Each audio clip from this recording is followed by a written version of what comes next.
Welcome to the Institute of Distance and Open Learning of University of Mumbai. We are going to start a lecture series for FY BA course. Hello everyone. Welcome to the lecture series of FY BA Political Science Semester 1. My name is Bhushan. I am a faculty of Political Science in Institute of Distance and Open Learning of University of Mumbai. Today, in this series of lecture, we are going to discuss the Indian political system. We can call it as Indian polity or politics. Politics simply means political process in country. Starting with the module 1, which is making of the Indian constitution, we are going to discuss about features, preambles and philosophy of the constitution. Let's start with the topic making of the constitution. The constitution of India was framed by Constituent Assembly. This assembly was an indirect elected body. It had laid down certain ideals to be included in the constitution. These ideals included a committee commitment to democracy, guarantee to all of the people of India, justice, equality and freedom. It had also proclaimed that India will be a sovereign, democratic and republic. In 1935, Indian National Congress for the first time officially demanded a constituent assembly to be frame the constitution of India. In 1938, Jawaharlal Nehru declared that the constitution of free India must be framed without outside interference by a constituent assembly elected on the basis of adult franchisee. So what is adult franchisee? It means that to be elected by the people. The demand was finally accepted in principle by the British government in 1940, which is known as August Offer. But due to the Muslim League's demand for separation of nation, it was rejected. Later, Cabinet Mission Plan, we all know about it, was sent in India, which satisfies the call of both the parties, which are Muslim League and Indian National Congress. The Constituent Assembly was constituted in November 1946 under the scheme formulated by the Cabinet Mission Plan, and this gave way out for the making of the Indian Constitution. Features of the cabinet scheme were as follow. The total strength of the Constituent Assembly was to be 389.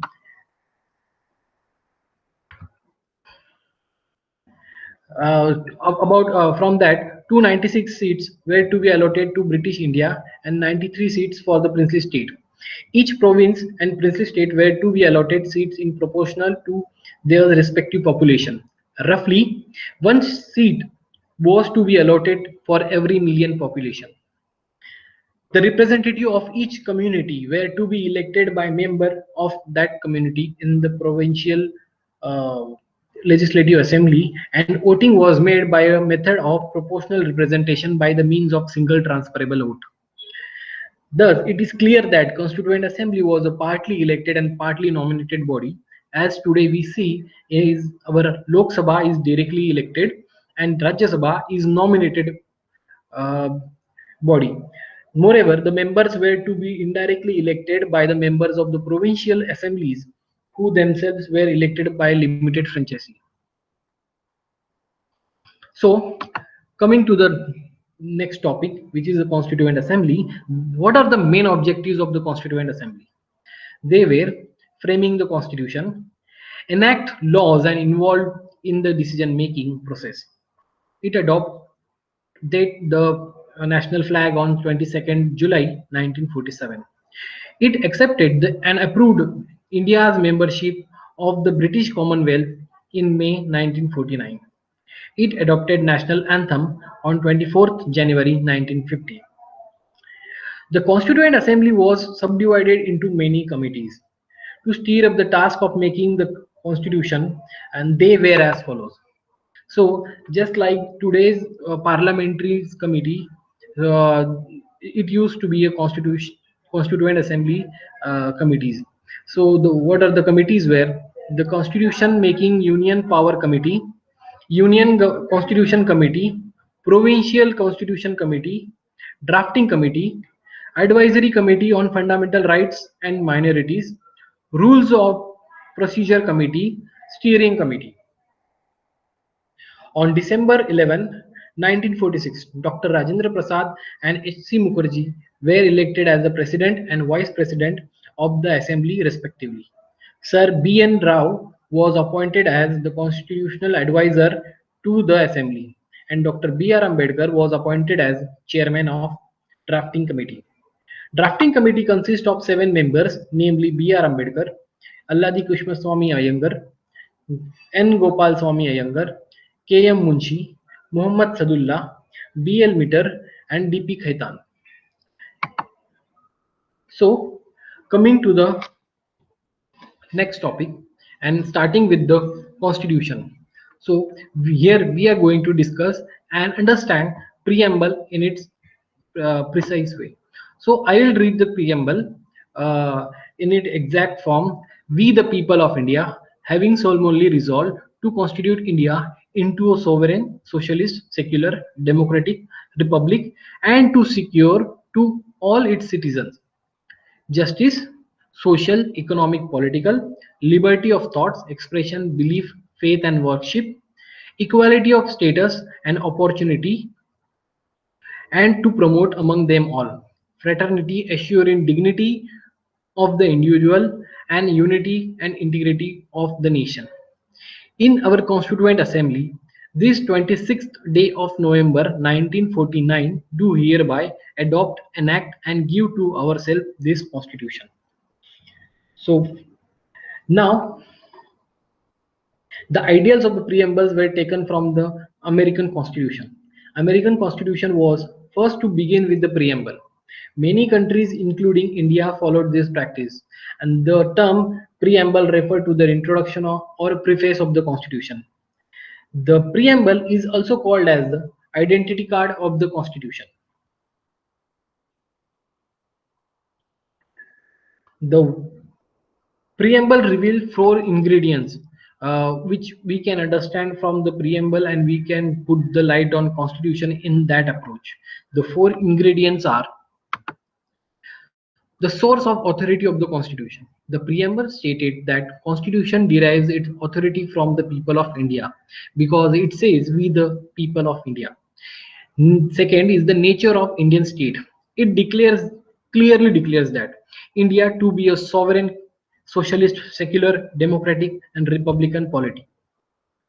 Third is objective of the constitution. What are the objective it carries within itself? It specifies justice, liberty, equality, fraternity as the objectives, as these are the constitutional values, these are the democratic values which our government, which our constitution give us. We safeguards our rights on that behalf. And date of adoption of the constitution, from which date it was enforced and from which date it was adopted. These are 2 different dates. So it was adopted on it stipulated November 26, 1949 as the date of the constitution. So we celebrate that day as the constitutional day, and it was came into enforce from 26 January 1950. So further, we can decode the important keywords of the preamble. They are as follows. First is sovereign, second is socialist, secular, democratic, republic, justice, liberty, equality, fraternity, and integrity. These words carries a real weightage in our constitution. It has its core meaning and very importance, which that these words shares in our constitution, and also give us special rights to continue the process of democracy. So what does sovereign means? The word sovereign implies that India is neither a dependence or nor a dominion of any nation, but an independent state. There is no authority above it, and it is a free to conduct its own affair, both internal and external. Being a sovereign state, India can either acquire a foreign territory to secede or a part of its territory in favor of foreign state, as we have done it in past. India integrated Goa and Sikkim in later period of the independence. Next is socialist. Even before the term was added by the 42nd Amendment Act in 1976, the Constitution had a socialist content in the form of certain directive principle of state policy. In other words, what was there already implicit in the Constitution has now been explicit. Moreover, the Congress Party itself adopted a resolution to establish a socialistic pattern of society in its Audi session as in 1955 and took measures accordingly. Notably, the Indian brand of socialism is a democratic socialism and not a communistic socialism, as known as the state socialism, which involves the nationalization of all means of production and distribution and abolition of private property. Democratic socialism, on the other hand, hold faith in mixed economy, both where both public and private sector coexist side by side. By as Supreme Court says, democratic socialism aim to end poverty, ignorance, disease, inequality of the opportunities. Indian socialism is a blend of Western and Gandhism, leaning heavily towards the Gandhian socialism. Next is secular.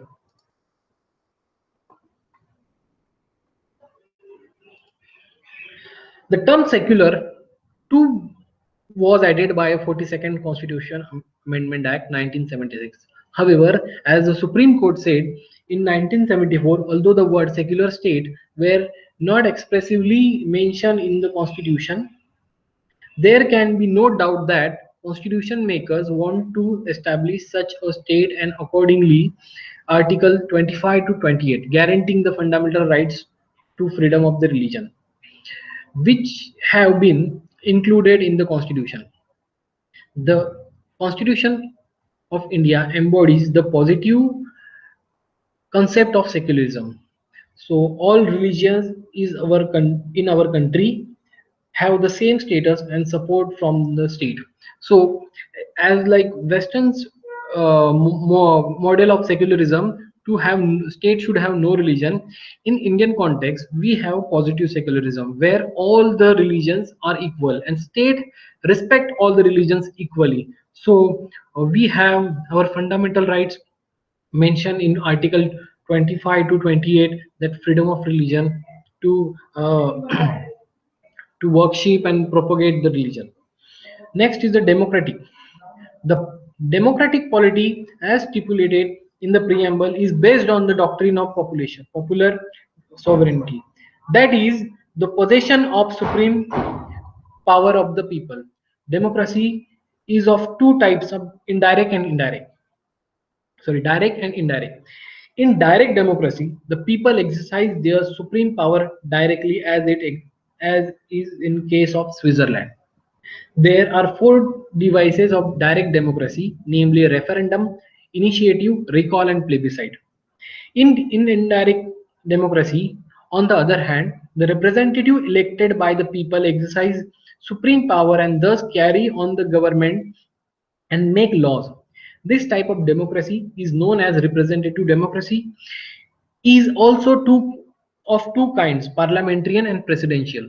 So in India, we have in India the Indian Constitution provides for representative parliamentary democracy under which the executive is responsible to the legislature for all its policies and action.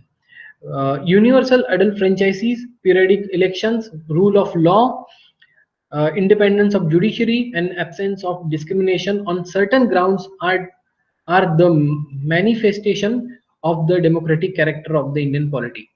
The term democratic is used in the preamble in the broader sense, embracing not only political democracy but also social and economical democracy. The word republic. So the democratic polity can be classified into two categories: monarchy and republic. In a monarchy, head of the state, usually a king or queen, enjoys a hereditary position. That is, he comes into office through succession. For example, take an example of Britain, where royal family, head of royal family, took to the throne of the king or queen every time they have to change their head of the state. But in republic, on the other hand, the head of the state is always elected through the direct or indirect mode of election for the fixed period of time, like USA, India. Therefore, the term republic in our preamble indicate that India has an elected head called the president. He is elected indirectly for the fixed period of 5 years. The republic means two more things: one, vesting of political sovereignty in the people and not in a single individual like a king. Second, the absence of any privilege class, hence all the public office being open to the every citizen and without any discrimination. The next word, justice. From the word itself, we can understand its uh, core meaning of this word justice. The term justice in the preamble embrace three distinct forms, which are social, economical, and political, secured through various provisions of fundamental rights and directive principles. Social justice denotes the equal treatment of all citizens without any social distinction based on caste, color, race, religion, sex, as on and so on. It means the absence of privilege being extended to any particular section of the society and improvement in any condition of backward class and women. Economic justice denotes the non-discrimination between people on the basis of economic factors. It involves the elimination of glaring inequalities in wealth and income and property. A combination of social justice and economic justice denote what is known as distributive justice. Political justice implies that all citizens should have equal political rights, equal access to the political office, and equal voice in the government.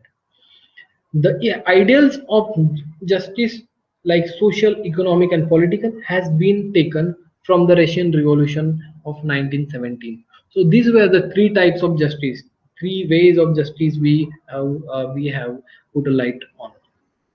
Next is liberty. The term liberty means the absence of restraint on the activities of individuals and at the same time providing opportunities for the development of individual personalities. The preamble secure to all citizens of India liberty of thoughts, expression, belief, faith, and worship through their fundamental rights, enforceable in the court of law. In case of violation, liberty, as elaborated in the preamble, is very essential for the successful functioning of the Indian democratic system. However, liberty does not mean license to do what one likes to do, and it has to be enjoyed within the limited mentioned in the constitution itself. In brief, the liberty conceived by the preamble or a fundamental right is not absolute but qualified. The ideals of the liberties, equalities, and fraternity in our preamble have taken from the French Revolution of 1799. Next is equality. The term equality means the absence of special privileges to any section of the society and the provision of adequate opportunities for all individuals without any discrimination. Preamble secure to all citizens of India equality of status and opportunity. This provisions embraces three dimensions of equality, which is civic, political, and economic. And next is the fraternity. Fraternity means a sense of brotherhood.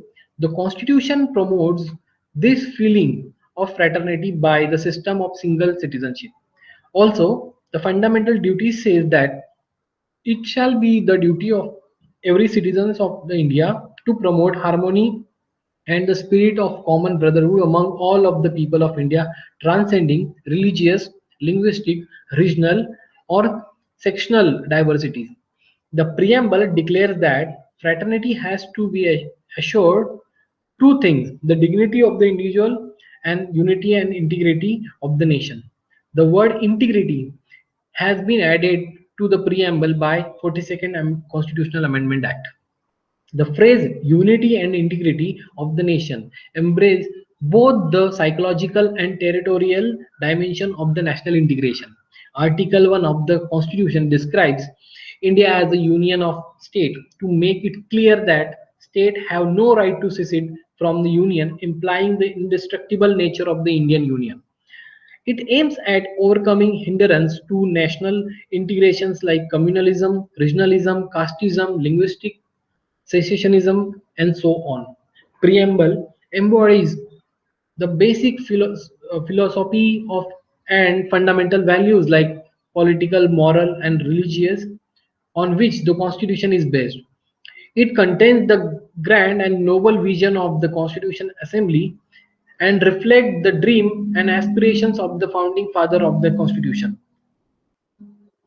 There were some serious arguments regarding preamble. One of the controversies about the preamble was whether it is a part of the Constitution or not.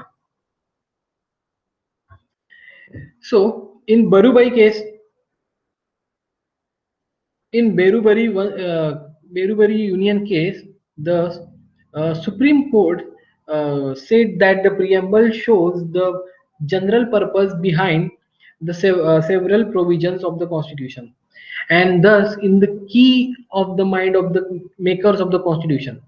Further, where the term used in any article are ambiguous or capable of more than one meaning, some assistance at interpretation may be taken from the objectives enshrined in the preamble. Despite this recognition of the significance of the preamble, the Supreme Court specifically opined that preamble is not part of the Constitution. That was one case, Berubari Union case, in which it was in 1960. Supreme Court stated that preamble is not a part of case, although we get our inspiration from the preamble.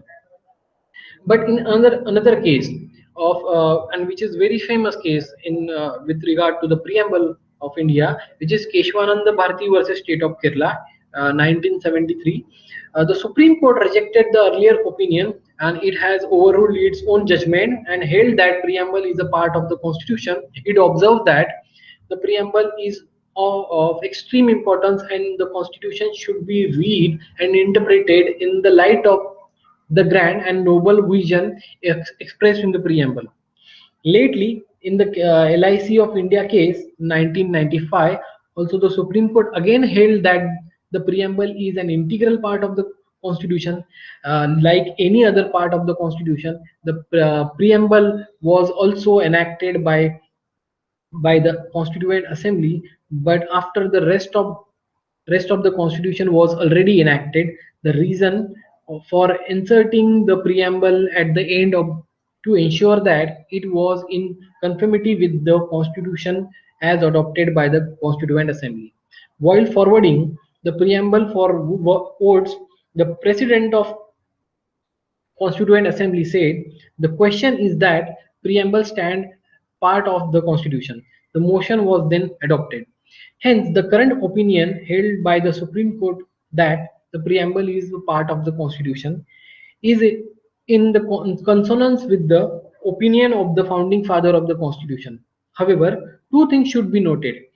Preamble is neither a source of power to the legislature nor a prohibition upon the power of legislature. It is non-justifiable also, and that is its provisions are not enforceable in the court of law, but it carries the weightage and it carries the importance in Constitution as equal to the main part of the Constitution. So that was it for today. Thank you so much, and hope you have understand the topic. Go through the study material and for the reference and read it clearly, and do so